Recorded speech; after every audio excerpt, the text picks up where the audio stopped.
Bismillahirrahmanirrahim.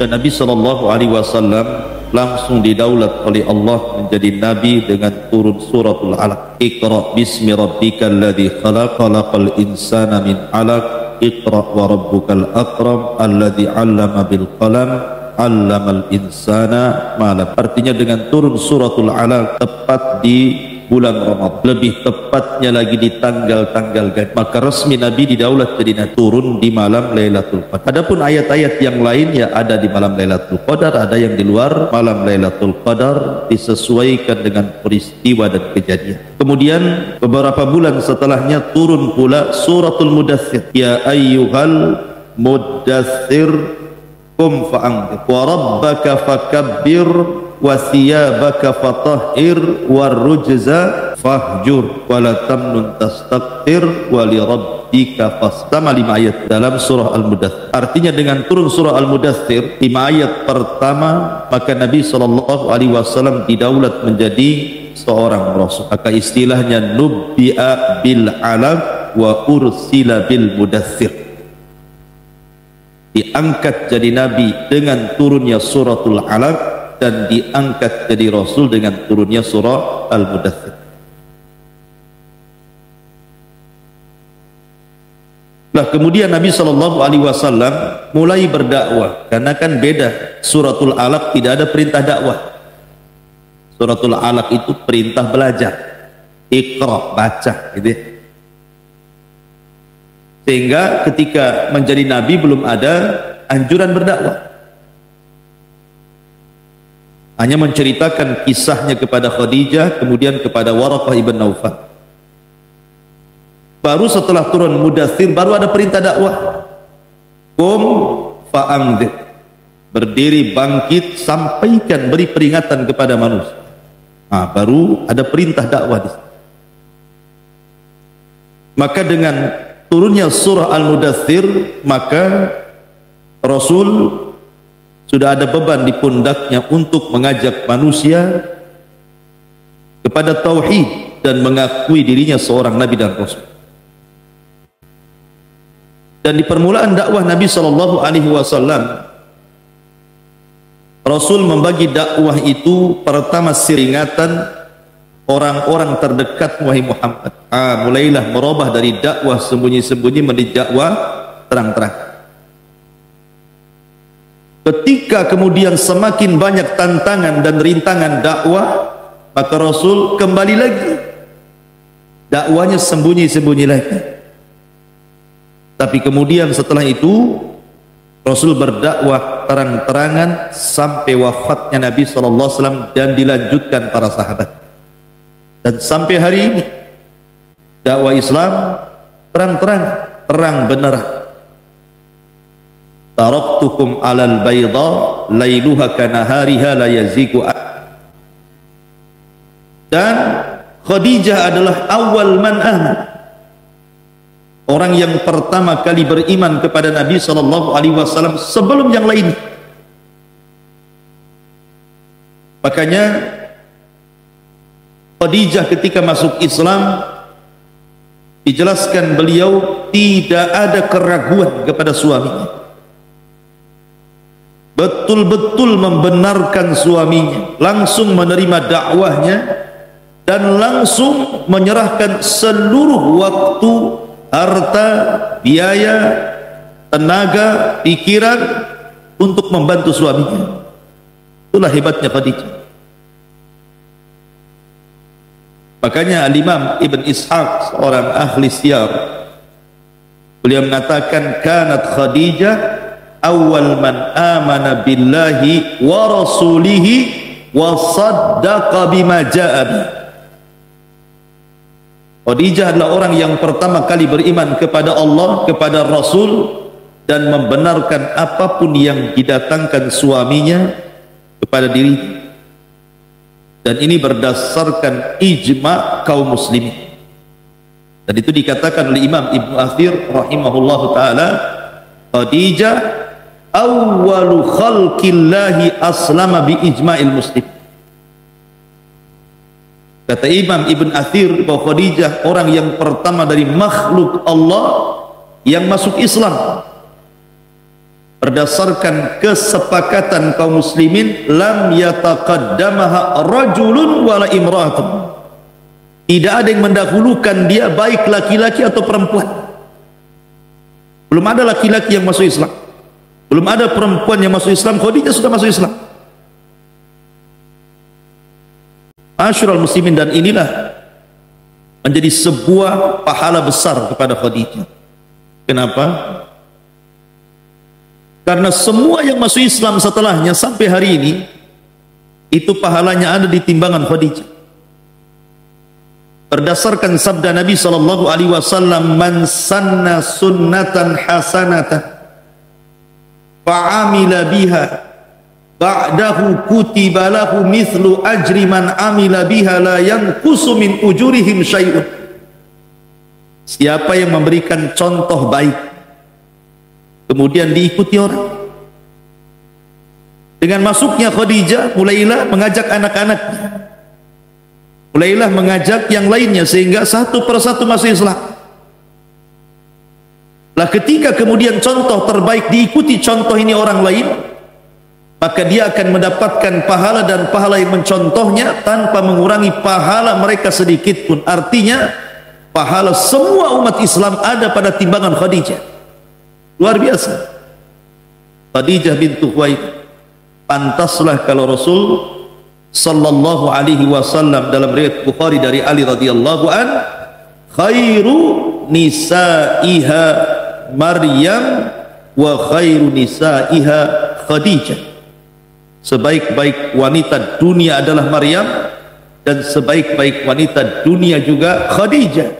Dalam riwayat, 4 wanita terbaik dunia, Asiyah bintu Muzahim, Maryam bintu Imran, Khadijah bintu Khuwailid, Fatimah bintu Rasulullah sallallahu alaihi wasallam. Menjadi wanita satu di antara 4 wanita terbaik dunia, Khadijah bintu Khuwailid. Makanya Abu Hurairah radhiyallahu anhu pernah mengatakan, suatu ketika Jibril datang menemui Nabi sallallahu alaihi wasallam. Kemudian Jibril mengatakan, "Ya Rasulullah, hadhihi Khadijah qad atat ma'aha ina'un fihi idamun wa ta'am. Fa idza atatka faqra 'alaiha assalam min rabbiha wa minni. Wa basyirha bi baitin fil jannati min qasabin la sakhaba fiha wa la nasab." Jibril datang menemui Rasul ketika berada di Gua Hira. Khadijah sedang menuju Rasul membawa minuman dan makanan. Jibril memberitahu, "Ya Muhammad, sebentar lagi Khadijah datang dengan membawa minuman dan makanan. Apabila Khadijah sampai kepadamu, maka sampaikan kepada Khadijah," kata Jibril, "ada salam dari Rabbnya dan dariku. Allah menitipkan salam, dan aku juga menitipkan salam untuk istri. Dan habarkan gembira kepada Khadijah bahwa dia akan dibangunkan satu rumah yang sangat megah di sorga, la khasaba fiha wala nasab, di mana rumah itu tidak ada khasab, kebisingan, wala nasab, dan tidak ada keletihan sama sekali." Kenapa? Karena Khadijah seumur hidupnya tidak membuat bising suaminya. Beda dengan istri, hari-hari buat bising aja. Khadijah nggak pernah buat bising suami. Kita hari-hari dibuat bising. Tidak hadap-hadapan langsung, lewat handphone. Tidak lewat handphone, ngomong pula ke orang. Wala nasab. Nasab itu artinya tidak lelah. Karena Khadijah itu tidak pernah mengeluh seumur hidupnya kepada Rasul. Tidak pernah mengeluh, walaupun satu kali. Berapa kali istri antum mengeluh kepada antum? Belanja kurang, gelang cuma satu, anting hilang satu. Banyak keluhan-keluhan istri kita ini kan. Kalau tidak diiyahkan kamu pulang. Jadi Khadijah percontohan istri wanita. Seandainya istri-istri kita dengan Khadijah aman, damai, tentram kita hidup. Tetapi Allah takdirkan istri kita pula tidak seperti Khadijah. Banyak masalah. Iyalah bang, abang juga tidak seperti Nabi masalahnya. Atau jadinya ya. Baik. Dan Nabi SAW saking cintanya dengan Khadijah itu tidak pernah kawin lagi, tidak pernah berpoligami. Makanya disebutkan oleh Aisyah radhiyallahu anha, lam yatazawwaj an-nabiy SAW ala Khadijah hatta matat. Rasul tidak pernah poligami ketika menikah dengan Khadijah sampai Khadijah meninggal. Apa penyebab? Kenapa Rasul mencukupkan satu, tapi setelah wafatnya Khadijah Rasul berpoligami? Kata para ulama, karena semua yang dihajatkan oleh suami ada pada Khadijah. Dia tidak perlu lagi yang lainnya. Semua yang dihajatkan Nabi sudah ada pada Khadijah. Jadi apalagi butuh dengan istri yang lain lagi, karena sudah ada semua pada dia. Kalau kita kan punya istri ada kekurangan, wajar pengen nikah lagi kan gitu. Karena apa yang kita inginkan terkadang tidak ada pada istri kita. Terkadang masih adalah begitu.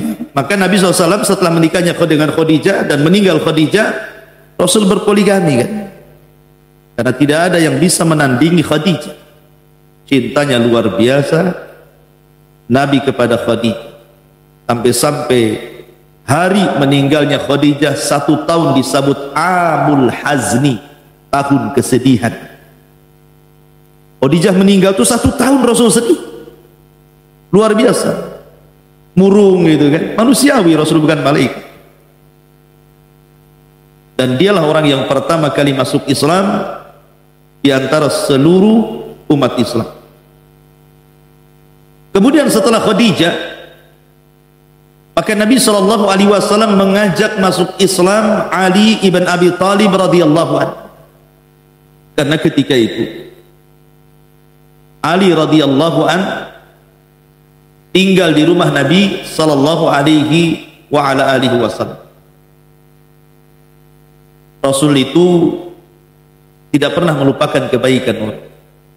Jazaul ihsan ilal ihsan. Balasan orang berbuat baik itu harus dibalas dengan kebaikan yang sama atau di atasnya. Begitu kaidah Islam. Makanya kalau kita membaca kitab saja dalam bentuk kita ini menghargai sebuah karya, apabila ulama yang mengarang kitab ini sudah meninggal, sebagai jasanya kita doakan terus dengan menyebutnya rahimahullahu. Semoga Allah merahmati pengarang. Kalau dia masih hidup kita katakan hafidhahullah, semoga Allah menjaga beliau. Sebagai bentuk jasa gitu ya. Pada guru-guru kita katakan seperti itu. Karena Rasul mengajarkan jazaul ihsan ilal ihsan. Balasan kebaikan itu kebaikan yang sama atau di atasnya. Lah karena Abu Thalib paman Nabi SAW sudah mendidik Rasul, menjaga Rasul sedari kecil, dari usia 8 tahun sampai menikah dengan Khadijah, itu di rumah Abu Thalib. Abu Thalib yang merawat Rasul, menyayangi Rasul, mencintai Rasul, membesarkan Rasul. Maka tentu kebaikan Abu Thalib tidak bisa dilupakan. Makanya ketika Rasul sudah kaya menikah dengan Khadijah, maka Rasul ingin meringankan beban pamannya Abu Thalib, diambilnya Ali sebagai anak angkat dan diambilnya Abbas, kemudian diasuh oleh Hamzah. Uqail diambil oleh Abbas ibn Abdul Muttalib. Dan Nabi SAW mengangkat Ali sebagai anak angkat karena sebagai jazaul ihsan, balasan kebaikan. Nah ketika Ali radhiyallahu anhu ada mengatakan usianya 10 tahun, jadi kisah Islamnya itu disebutkan oleh Imam Ibnu Athir dalam kitabnya Asadil Ghabah. Asadil Ghabah, nama kitabnya. Asad itu artinya singa, Ghabah itu artinya hutan. Nama kitabnya Singa Hutan. Ibnu Athir itu mengarang kitab namanya Singa Hutan, Asadul Ghabah. Beliau menukilkan perkataan Ibnu Ishaq, seorang ahli tarikh. Jadi Ali radhiyallahu an adalah orang yang masuk Islam kedua setelah keislaman Khadijah.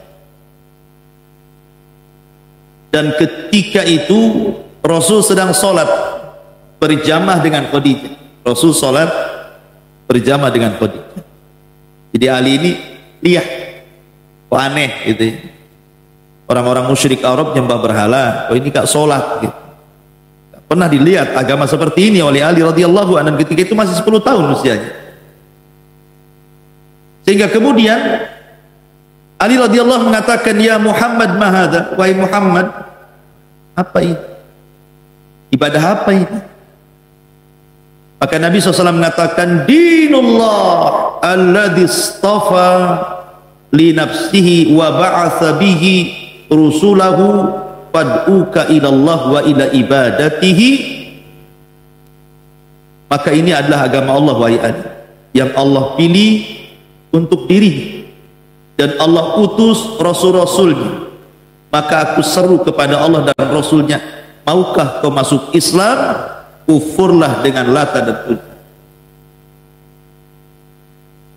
Maka Ali radhiyallahu anhu mengatakan, ini perkara belum pernah saya dengar sebelum. Maka akhirnya kemudian Ali radhiyallahu anhu meminta untuk berfikir sejenak, dan Rasul memberikan kesempatan Ali radhiyallahu anhu untuk berfikir, menunjukkan bahwa la ikraha fiddin, tidak ada paksa dalam agama kan itu.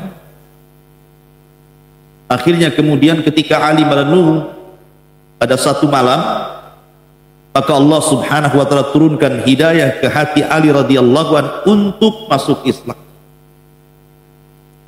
Akhirnya kemudian pagi-pagi setelah malamnya dapat renungan, dapat hidayah, dia pun pagi-pagi datang kepada Nabi sallallahu alaihi wasallam. Kemudian dia mengatakan, asyhadu an la ilaha illallah wa asyhadu annaka rasulullah.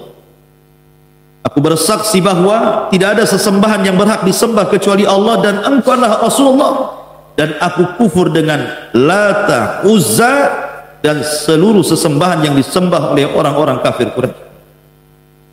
Wajarlah Ali masuk Islam karena Ali hidup di pangkuan Rasul. Dia tidak pernah mengenal permainan agama orang-orang sebaya dengan dia. Memang hidup di rumah Nabi. Gimana kan gitu? Berarti memang dididik oleh Nabi. Dia tidak pernah mengenal khamar, tidak pernah mengenal zina, tidak pernah mengenal judi, tidak pernah mengenal lahwun wa la'ibun, main-main dan sesuatu yang tidak ada faedahnya. Jadi betul-betul murni dia masuk Islam sebelum balik. Makanya dia orang yang pertama masuk Islam dari kalangan anak-anak, karena dia masuk Islam sebelum balik. Ali itu 10 tahun belum balik kan, laki-laki baliknya 15 tahun, kalau perempuan 9 tahun kan itu.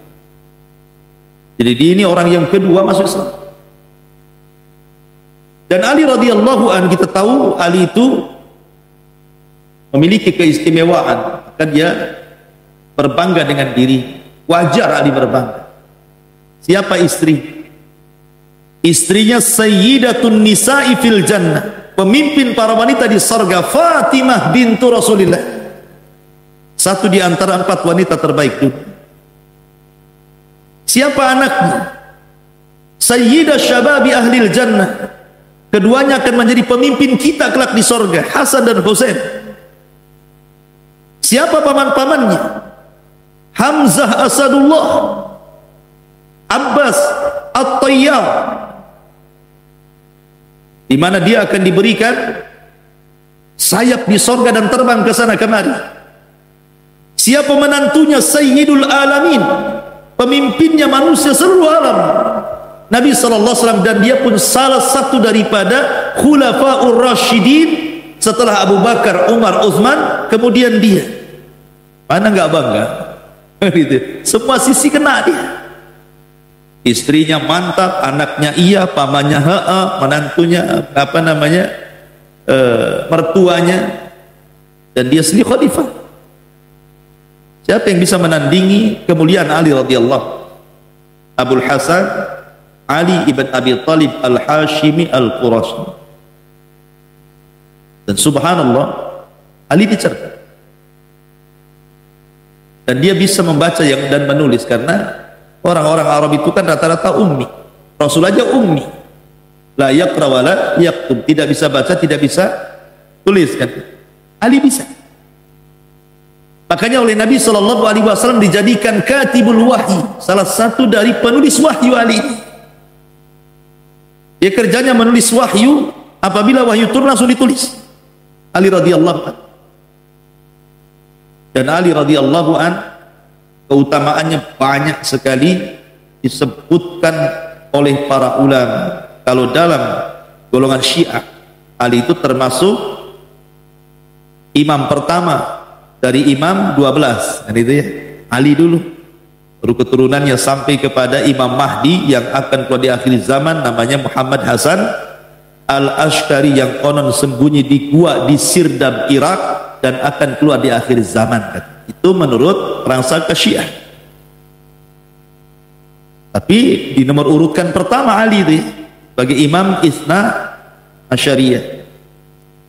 Artinya ahli sunnah dan Syiah sama-sama memuji Ali, cuman bedanya kita memuji berdasarkan apa yang ada pada hadis Nabi SAW ataupun ayat Al-Quran yang berkenaan dengan Ali, tanpa kemudian menjunjung setinggi mungkin sampai kepada tingkat ekstrim dan hulu seperti orang-orang Syiah, sampai ada tingkat menuhankan Ali seperti kelompok Sabaiyah, mengatakan antal ilah, kau Tuhan, kata.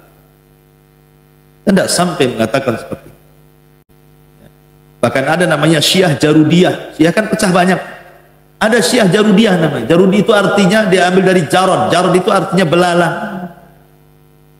Kenapa Syiah itu ada namanya Syiah belalang gitu ya? Karena ketika Jibril turun, Jibril ini harusnya ke Ali gitu ya. Salah alamat ke Nabi. Jadi disebut Syiah Jarudiyah, salah terbang Jibril. Harusnya ke Ali lah wahyu itu, kepada Nabi pula. Macam-macam Syiah itu ya, pecah. Ada yang sesat sekali gitu. Ada yang ya agak bawah, yang paling rendah ya Zaidiyah. Zaidi. Baik. Baru setelah Ali radhiyallahu an yang ma'ruf, keutamaannya tidak perlu saya bahasnya. Baru orang ketiga adalah Zaid budaknya Rasul, Zaid ibnul Harith. Ini orang ketiga dari kalangan budak, dari kalangan perempuan Khadijah, dari kalangan anak-anak Ali, dari kalangan budak Zaid ibnul Harith. Zaid ibn Harithah ini adalah budaknya Khadijah, budak Khadijah. Ketika anak-anak Khadijah yang laki-laki banyak yang meninggal, Qasim meninggal, Abdullah juga meninggal, belakangan Ibrahim juga meninggal. Jadi Nabi SAW sedih karena orang-orang jahiliyah, sekali lagi mereka fanatik dengan anak laki-laki dan tidak suka dengan anak perempuan. Orang-orang jahiliyah, wa idza busyira ahadukum bil untha dhalla wajhuhu muswaddan wa huwa kadhib. Kalau dihabarkan pada orang-orang musyrik Arab itu akan kelahiran anak wanita, marah muka mereka langsung memerah. Jika ada di antara mereka yang mengubur anak perempuan hidup-hidup karena benci, jika anak laki-laki itu dibanggakan. Makanya ketika kemudian Nabi SAW diberikan musibah, anak laki-lakinya meninggal semuanya, datanglah Al-As ibn Wa'il As-Sahmi, orang yang paling asqal kaum, paling buruk di antara orang-orang Quraisy, mencela Rasul dan mengatakan, Butira Muhammad, Butira Muhammad. Muhammad sudah hilang keturunan dan tidak akan disebut-sebut lagi dan tidak akan dikenang manusia. Biarkan saja. Maka Allah turunkan, inna a'tainakal kautsar fashalli li rabbika wanhar inna syani'aka huwal abtar. yang membencimu yang amat yang abtar, bukan kamu yang abtar. Yang terputus itu yang membencimu, kamu tidak akan terputus. Namamu akan disebut-sebut. Karena kematian anak-anak laki-laki Rasul bukan berarti Rasul itu anak bapak bagi anak-anaknya saja, tidak. Rasul itu bapak bagi seluruh umatnya. Maka Muhammadun aba ahadin min rijalikum walakin Rasulullah wa khatamal nabi.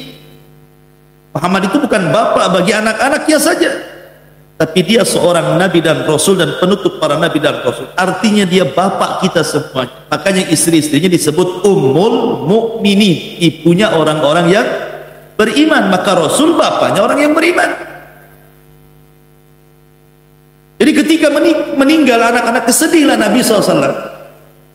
Istri yang cerdas Khadijah tentu tidak mau Rasul tenggelam sebagai suaminya dalam kesedihan karena meninggalnya anak laki-laki.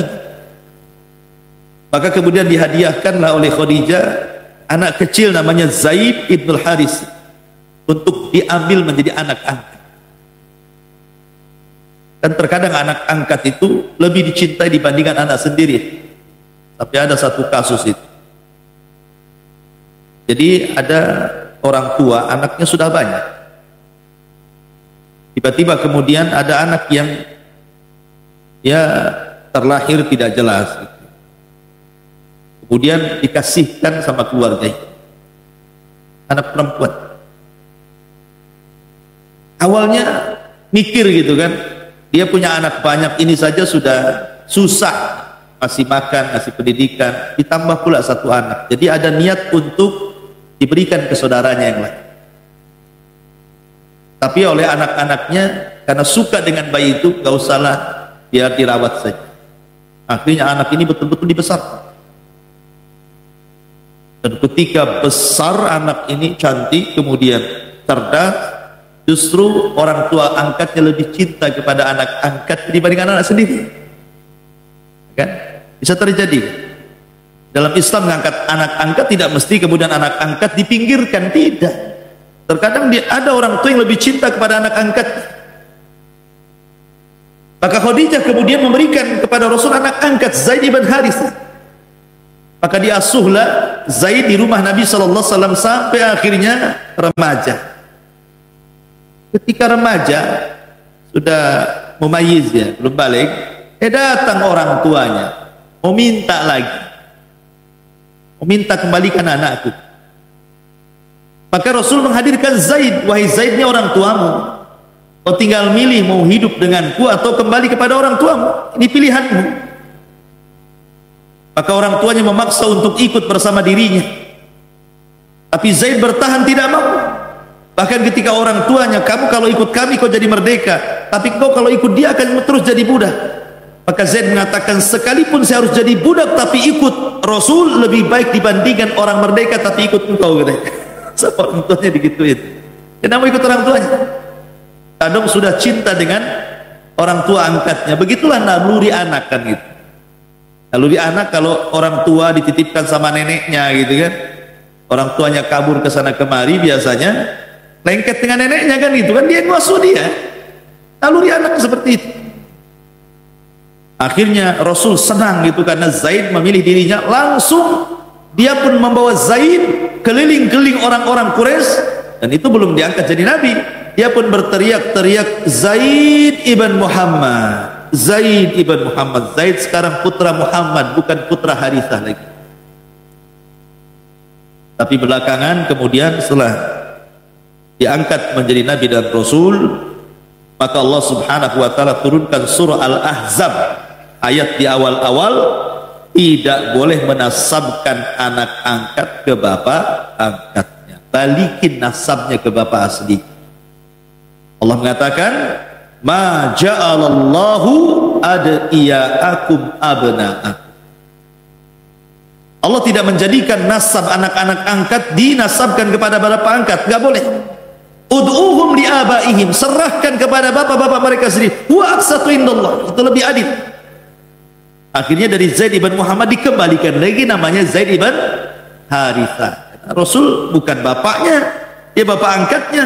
Maka dikembalikan kepadanya, dicantumkan langsung falamma watara Zaidun, dan itu ketika Zaid sudah melepaskan istrinya, tapi Allah sebutkan tuh namanya dalam Quran, tuh satu-satunya sahabat yang namanya dicantumkan dalam Al-Quran adalah Zaid ibn Harithah. Falamma watara Zaid, Allah mengatakan kalimat Zaid. Kenapa Allah cantumkan? Ada kasus begini, Rasul datang kepada Zainab bintu Jahsh untuk melamarkan untuk Zaid supaya menikah dengan Zaid, tetapi keluarganya salah paham. Disangkanya Rasul datang kepada Zainab itu untuk melamarkan bagi dirinya. Senang pada awalnya. Ketika kemudian Zainab dilamarkan untuk Zaid, murunglah keluarga Zainab ini.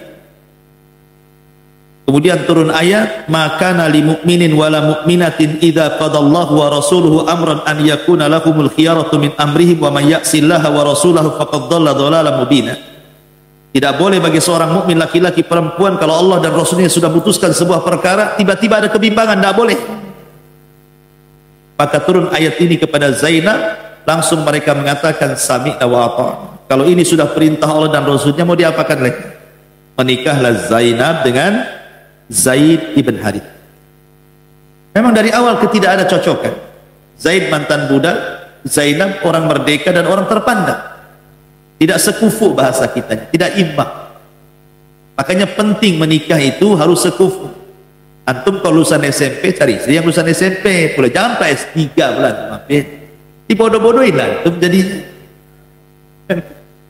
sekufu itu lebih imbang.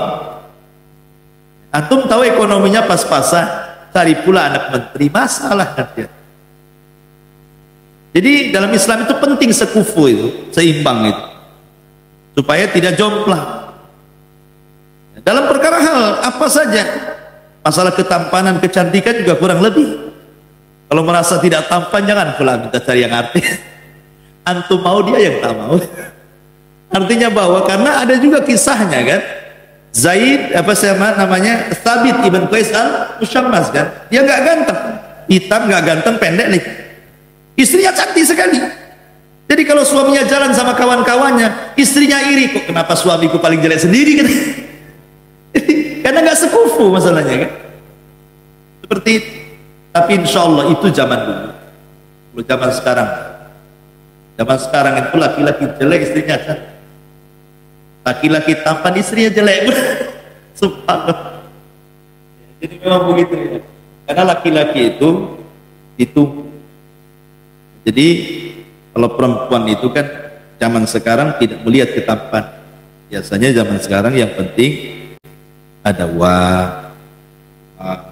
kendaraan, tampan itu bonus kalau bagi perempuan. Tapi kalau bagi laki-laki, cantik itu nomor wahid. Ya. Tapi kalau perempuan tampan itu bonus saja. Buat apa kau tampan kalau kere bahasa kita? Mendingan jelek tapi kaya. Kembali bahwa sekufu itu penting. Makanya akhirnya cekcoklah rumah tangga Zaid dengan Zainab itu suka cekcok. Akhirnya Allah Subhanahu wa taala memerintahkan agar Zaid menceraikan Zainab. Allah langsung yang perintahkan. Maka kemudian disampaikan kepada Zaid, Zaid pun menceraikan Zainab. Setelah habis masa iddahnya, tiba-tiba turun wahyu agar Rasul menikahi Zainab. Jadi menikahi bekas istri anak angkatnya. Kenapa? Coba kalau zaman sekarang terjadi kayak gini gitu ya. Umpamanya antum punya anak angkat laki-laki, suruh menikah dengan perempuan. Tiba-tiba antum suruhkan ceraikanlah istrimu. Habis itu antum nikahi. Kan gimana perasaannya? Apa kata dunia bahasa kita? Tetapi Nabi SAW ini semua bukan kehendak Rasul, ini kehendak Allah. Allah yang berkehendak seperti itu karena ingin membatalkan tradisi yang buruk yang ada di tengah-tengah jahiliyah, di mana mereka mengharamkan tidak boleh menikahi bekas istri anak angkat. Makanya kemudian dengan menikahnya Rasul dengan Zainab bekas istri anak angkat, dari sini dibedakan antara anak kandung, anak angkat, anak zina dan anak-anak yang lain, terbedakan. Kalau bekas istri anak kandung tidak boleh jadi mahram abad, Tapi kalau istri anak angkat bukan mahram. Terbedakan di sini mana anak angkat, mana anak kandung. Jadi hilanglah menghapuskan tradisi jahiliyah. Salah satu hikmah menikahi Rasul kepada Zainab adalah dalam rangka menghilangkan tradisi jahiliyah. Intinya bahwa akhirnya Nabi SAW menikah dengan Zainab. Makanya Zainab itu ketika menikah dengan Rasul itu bangga. Dia besar kepala lah di antara istri si Nabi. Apa kata Zainab? Kalian dinikahkan wali-wali kalian. Aku dinikahkan sama Allah katanya. Karena Allah yang memerintahkan Nabi kan untuk menikahi Zainab. Makanya Zainab bangga dia. Kalian dinikahkan wali-wali kalian. Loh, aku langsung dinikahkan oleh Allah dari 7 atas langit sana katanya. Karena pernikahannya atas perintah Allah. Zainab bintu Jahsin. Asyrul muslimin yang dimuliakan Allah Azza wa Jalla. Lah sejak itulah maka Zaid kemudian menjadi pembela Rasulullah SAW. Bahkan ketika Rasul ke Taif, ya bersama Zaid bin Harithah ke Taif, dilempari orang. Jadi kalau orang-orang melampari Rasul dari belakang, Rasul Zaid langsung di belakangnya, dia jadi tamengnya itu badannya. Sampai kedua manusia mulia Rasul dan Zaid ini berdarah-darah itu. 1 mil lari dikejar orang-orang Taif sampai akhirnya sembunyi di kebun Mughirah. Dari situlah kemudian Nabi SAW sholat, ada jin pula datang masuk Islam, jin Nasibi. Kemudian keesokan harinya ada seorang Nasrani namanya Adas, orang Nainawa, masuk Islam pula di situ. Dari sini menunjukkan Zaid senantiasa mengiringi Nabi SAW. Bahkan ada seorang wanita datang kepada Nabi SAW, ya Rasulullah, ada 2 laki-laki yang melamar diriku, 1 Abu Jahal dan 1 Muawiyah. Mana yang kupilih? Kata Rasul, adapun Abu Jahmin fala yadha syautahu ala atiki. Adapun Abu Jahm dia tidak pernah meletakkan cambuknya di atas pundaknya. Orangnya keras maksudnya. Rasul kalau ngomong kan pakai istilah gitu. Jangan, orangnya keras. Gitu. Amma Muawiyatun fa innahu rajulun su'luk la malana. Adapun Muawiyah itu orangnya miskin, fakir. Dan belum jadi khalifah kan itu. Belum jadi raja. Miskin ya. Kalau kau nikahlah dengan Zaid. Kata Rasul kan gitu. Jadi Rasul memilihkan wanita ya kan. Jangan menikah dengan ini orangnya keras. Jangan menikah dengan ini orangnya miskin kali nanti kau susah hidupnya. Nikahlah dengan Zaid yang tengah-tengah. Rasul terkadang memilihkan. Jadi ini pun penting bagi antum. Kalau ada wanita datang kepada antum carikan jodoh gitu. Bagus agamanya, bagus hartanya, cantik, bilang aja sama anak aja lah. Mau minta dicarikan jodoh udah bilang sama anak. Maksudnya begini, carikan yang terbaik. Sebagaimana Rasul mencarikan yang terbaik. Antum jadi macomblang lah bahasa kitanya. Carikan yang terbaik. Karena pahala kalau dia rumah tangganya tiba-tiba sakinah mawaddah warahmah, maka pahalanya mengalir kepada antum.